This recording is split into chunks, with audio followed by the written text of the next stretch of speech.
তেওঁ নিজে ভিডিঅ' আপলোডো কৰিছিল, ভাল হৈছে, ভাল পাব।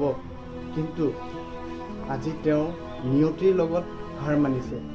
তেওঁ আজি দেহাৱসান হ'ল।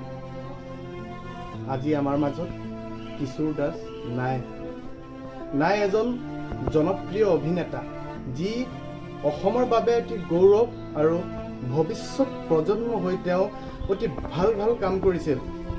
তেওঁৰ টকুন দে নামৰ গীতটো আপোনালোকে নিশ্চয় শুনিছে চাগে, বহুত ভাল হৈছিল আৰু অসমৰ ৰাইজে তেওঁৰ অভিনয়ক আঁকোৱালি লৈছিল।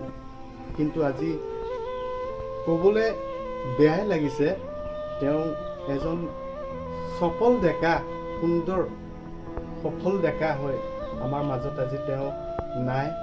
তেওঁ আজি মৃত্যু এটা অচিন ৰোগ। আপোনালোকে মোৰ ভিডিঅ'টো লাইক কৰিব নালাগে, মাত্ৰ আপোনালোকে শ্বেয়াৰ কৰক।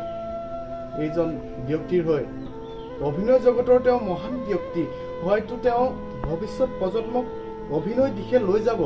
বহুতে ভাবে অভিনয় কৰিম, কিন্তু তেওঁক দেখি বহুত ইনস্পায়াৰ হৈছিলে, ভিডিঅ' কৰিম, ভাল পাম। কিন্তু আজি তেওঁৰ বহুত গুণমুগ্ধ আছিল অসম, ভাৰত তথা বহুত চিনাকি তেওঁ।